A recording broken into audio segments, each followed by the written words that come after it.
Welcome to Dynamite Delight. And right now, I'm going to say it right now. The tribute match is here. Now, we did hear what happened with TNT. Reason I messed up TNT is we heard JD said it, and I believe just Alex said it, even Solomonson might have brought it up, that TNT didn't want to do anything because of comments from Twitter years ago by Jay himself, which was dumb. Guy died. Fans want to have him honored, and they caved and they gave us the tribute on this show. No problem. I'm glad.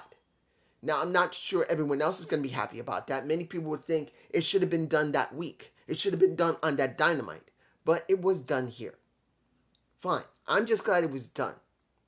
I don't know about anyone else. I'm glad they did the tribute finally. Now, was this a good show? It was fine. It wasn't a bad show going up to the match.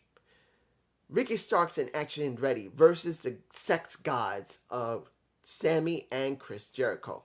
Now, I want to bring this up. How do you feel about Action Andretti? Oh, something in my eye. My allergies have been driving me insane. Oh, sorry. Took my medicine, but still. What do you feel about Action Andretti? Do you like him? Do you not like him? You wonder why he's being pushed. Do you believe that he's being pushed because he's got great potential? Do you believe he's being pushed because he knows somebody or he's related to somebody? Or do you just believe they're doing this because they don't have an idea what they're doing? Leave a comment below. As far as I'm concerned, it is good to see someone new being pushed in AEW. Do I believe there are other people that could be pushed? Oh, hell yeah. They got a lot of people in the back that should have his spot. But at this point, the question is not that he had the right to have that spot or not. Where are they going with him? Is he going to make it work? This is what it all comes down to. AEW can push someone to the moon and up your butt, but it counts on if he can make it work.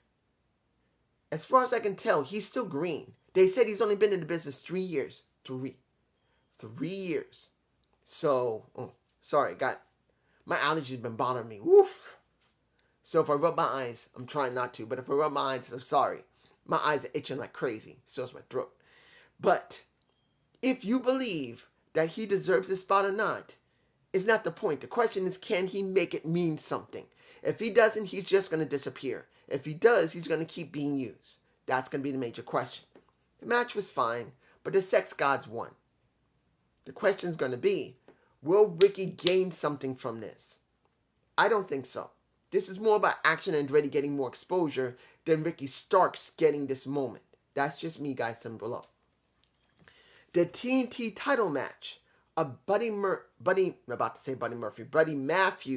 of the House of Black versus Darby Allin. Now, I have not seen the match, the final match of the Great Muta yet. I haven't seen it. I don't know if I can see it, but I'm going to try and see if I can see that match at Pro Wrestling Noah. The major problem I had, if Pro Wrestling Noah doesn't have English commentators, and there are places I could see it, I really can't get immersed in it because I don't speak Japanese. Because as far as I know, Pro Wrestling Noah does not have an English translation. They don't have American or European commentators who can speak English that will release it. So I might not be able to watch it. I might try to, but I might not be able to watch because unless they have subtitles or if they're going to have English commentators, I'm not going to be able to see it. Counting if I can see it. So Darby was banged up from that match already.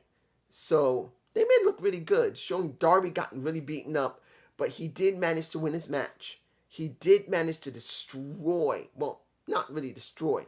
He kind of got destroyed until near the end when he managed to beat Buddy Matthews and destroy him. Now here's the problem I see. Ortiz came out to attack next to, I believe he attacked Malachi Black. I think he might have attacked, what was it? Brody King? I could be wrong. If he didn't attack Brody King, he did attack Malachi Black. So the question is, where is Eddie Kingston going to fit into this? Because they did come out. The lights went off. They came on. There was an attack. You see Sting fighting against, I believe, Brody King. I could be wrong. It could have been Malachi Black, but I believe that. The question is, what is Eddie Kingston going to do?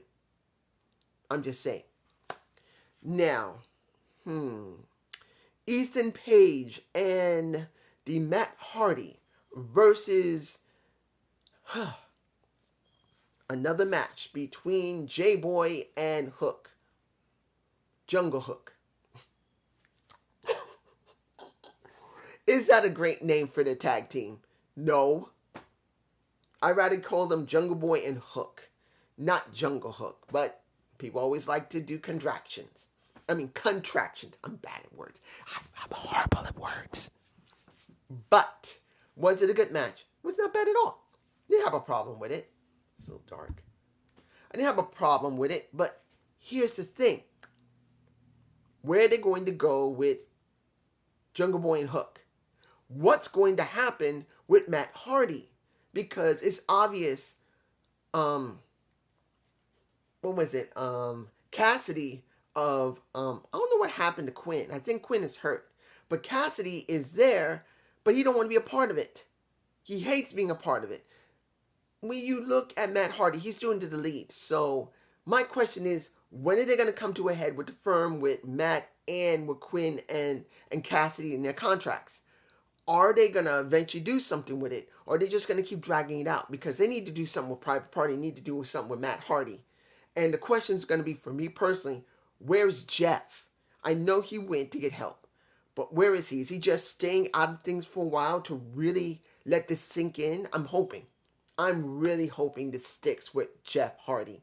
That taking all this time, even if it takes a year, let him be out of wrestling.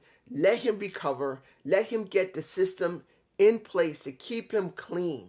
That's what I'm hoping for. But we need to do something with Private Party and Matt Hardy. What about their contracts? Moving on. The Ruby Soho versus a Toni Storm. Now, supposedly there's now becoming a division between the women who just come in and the originals that are there. They're not going there, guys. They're doing the AEW originals versus the outsiders. That's what this is coming down to. This is what it's coming down to. Now, Ruby Soho looks like she's in the corner of the AEW originals. That's what they are saying, pretty much. They're trying to say that Ruby is really connected with where is it? Well, Willow, she kind of isn't an original herself. So calling her into the corner of the originals is kind of not really, because even though she's been there for nearly a year now, she's not in the AEW original. Most of the Japanese female wrestlers are the originals. We should be seeing them, not just some of the women that came in the last near year. But since it's only been 3 years, nearing 4 now, not 3 years, nearing 4, it's now 4 years. It's like they got to set up some type of division, so Ruby Soho is going to be a part of it. In the end, Ruby did win due to a distraction by Britt Baker, who's supposedly hurt, but she did come out. And she did do a distraction on a Toni Storm, who is at this point, well, am I glad to see Toni Storm heel? Yeah, there's nothing wrong with her heel work. Am I glad to see Saraya as a heel? I kind of feel like it's a bit of a rush because I think she could have been a face a little bit longer and turned Hiro Kushida heel. That's why I think it should have been.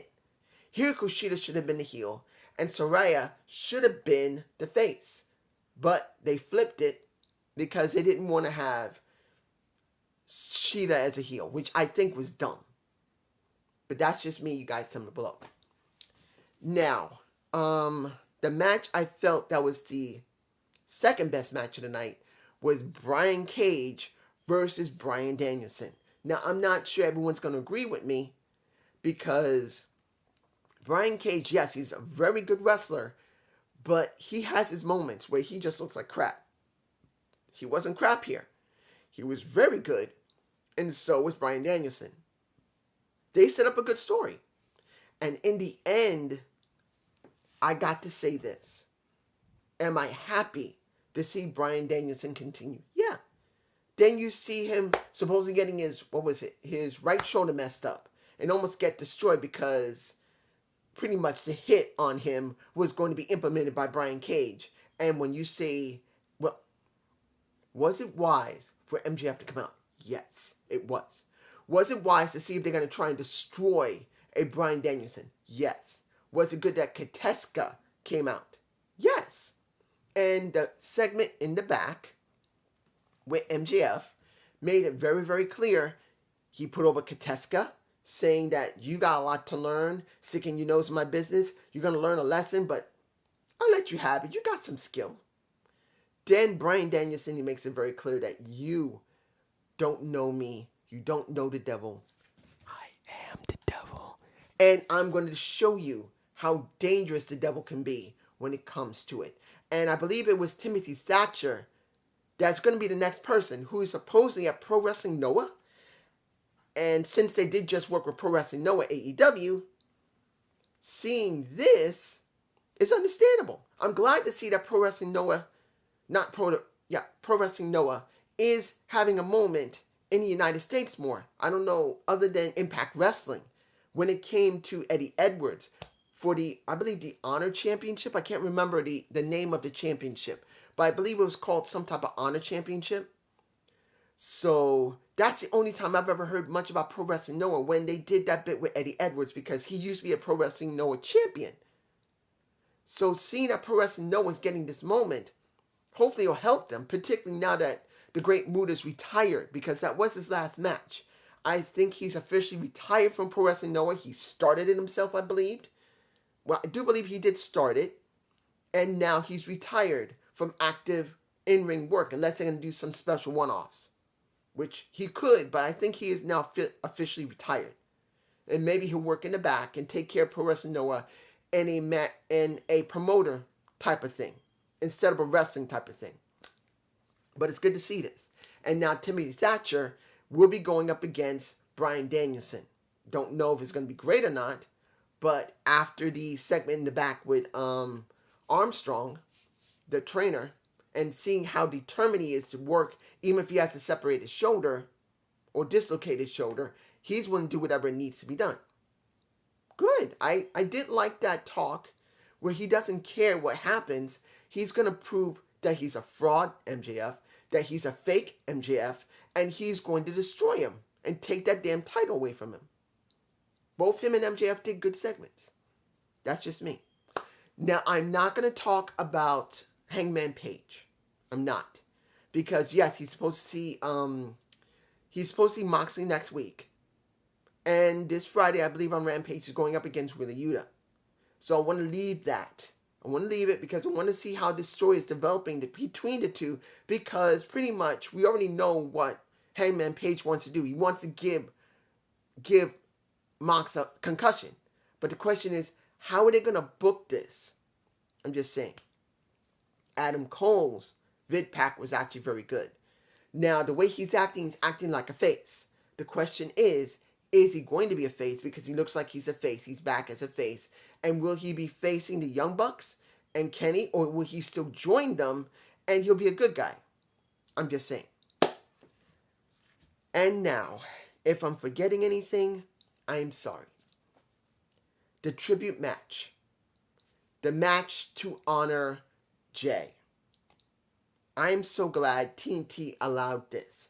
I know other people will probably say this is not fair. It should have been happening last week. Look, let it go. Was it fair for them to do that last week? It's their show. They can tell Tony what to do. I am not saying it's fair. It's not the point. They are paid by TNT, and they will do whatever TNT tells them. Tony has no choice. It is part of his contract to do what is appropriate by their eyes. Period. And if they didn't like Jay at that time, that's it. But if they changed their mind in the last week, and they now allowed this, commend them. Did they get chewed out probably by their constituents and by the people who watch the TNT? Probably so. They got contacted. That's probably what happened. But who cares? This is showing respect to Jay. Now, Mark was the one who had the match with Jay Lethal. This was the best match. It was. Not taking anything away from Bryan Danielson and Brian Cage, which is a very good match. That's why it's second. But this was an emotional, very charged match. Crowd wanted Mark to win. The crowd couldn't stand Jay Lethal. Both Jay and Mark shook hands and hugged one another before the match. Copeland, I believe, what was his name? Copeland or Kaufman, I always forget his name. He was on commentary with the voice of ROH. The match was great. And as emotional it was, at the end, you see Mark win. The locker room comes out. They all want to honor Jay. There was crying. You could see several people were very upset. A lot of guys were upset. Jay walked into that ring with the titles in his hands. The ROH tag titles. He held them both in his hands. He did the match. He won. And he walked out with the damn titles on his shoulder. He hugged everybody. He hugged Jay again. I believe he hugged Jay again. He hugged Christopher Daniels. He hugged, who else did he hug? He hugged the Bucks. He didn't get a chance to hug Samoa Joe because they started playing the music again. I think he was going to hug Joe, but he had to turn around and show the titles again to show everybody. I'm sure once that's done, he probably turned around. Joe probably hugged him because, hell, they were all there together at the same time. The only person that wasn't there was CM Punk. And whether you like him or not, Punk knew the Briscoes. I'm sure of that. There's no way he didn't know the Briscoes. So, this was a beautiful moment to see. But now, this is where I got to talk. This is why I don't know if anyone's going to feel comfortable about this because this is still very new and very raw to not just pro wrestlers, promoters who knew them, and friends and family, but this is going to have to be mentioned, and I got to do it. When are they going to make Mark drop the titles? This is not something I want to say, but it is something that has to be said. If ROH is going to Honor Club, which is supposed to be, and they're going to start showing ROH television on Honor Club, they will. Eventually, those titles have to be dropped.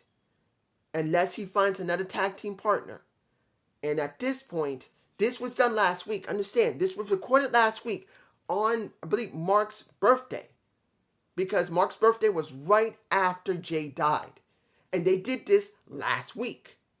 So, it's only a week after his brother's death. And I'm not saying that they need him to drop them now. But it's going to have to happen. Mark will need to drop those damn titles. But since ROH is not on Fight Club, at least not yet, as far as I understand. Maybe they will be in the next month or two. At least he'll give him some time to either feel comfortable enough to wrestle again, and maybe he'll be willing to work with someone that he's known for many years that he could tag with, or he's just gonna drop those titles, become singles, and then periodically he may do tag with somebody. That's the way it's gonna be. But I don't know how long that's gonna be. Let's make this clear. If you were in his place, where you have been wrestling the majority of the time, not saying that he hasn't done television title matches or world title matches in ROH and hasn't gone after a singles title on his own, because they talked about it. And they made it very clear that between Mark and Jay was the older brother, but Mark was the smart one. Mark was pretty much the strategist of the two. So it's not like he can't function on his own. He probably can. But the key of this is time. And that's going to be a big question of, will the people understand that Mark needs time to get a new tag partner if he ever does on a constant basis? He may only work once in a while tag. He may just do singles, counting on if he wrestles for a while. Because it's been a week. And there's no guarantee he's going back to wrestling immediately. I would rather him get therapy, stay out of wrestling for a couple of months, get some therapy to deal with the loss of his brother, and help his nieces. Because right now, his nieces haven't fully recovered yet.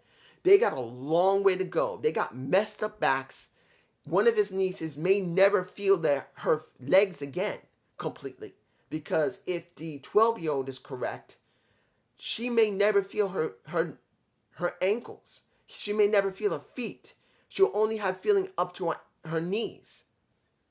And the other daughter had problems with her stomach where she moved her bowels and blood came out, even though the doctors had anticipated it. That's something to think about. That's for a 9-year-old child and a 12-year-old.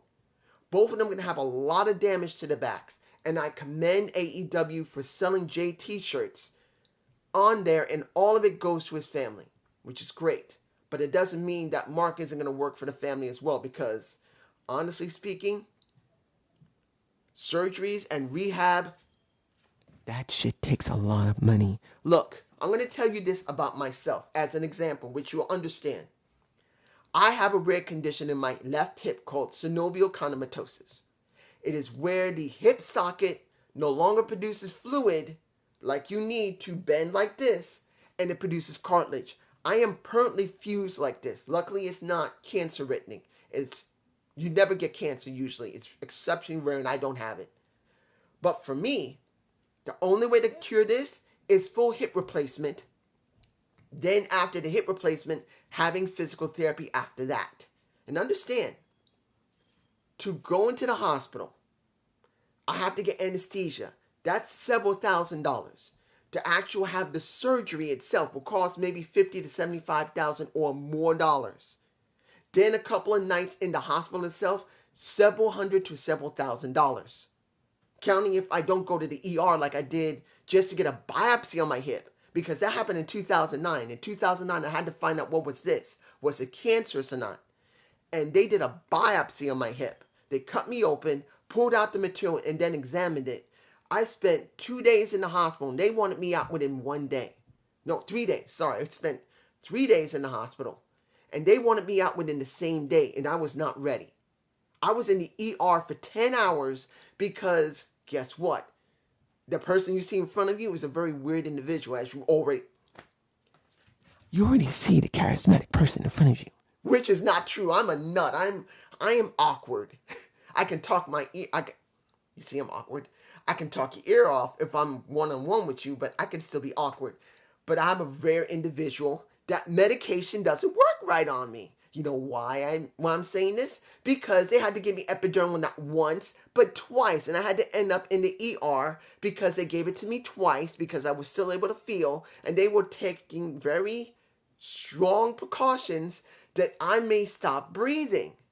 So if I had to pay cash, which I'm disabled, I'm on Medicare, if it wasn't for the fact that I have medical insurance, well, at the time, now I'm on Medicare, but at the time I was still working. If I hadn't had my union benefits, $11.99, I would have had to pay almost over $30,000 straight. If it was now, just to get epidermal, to get a biopsy, and to spend 3 days in the hospital, I would have paid over $30,000 on my own generally. Not talking about anything extra, which even though Medicare would cover it, I would still have to pay my own share, which would have probably been $10,000.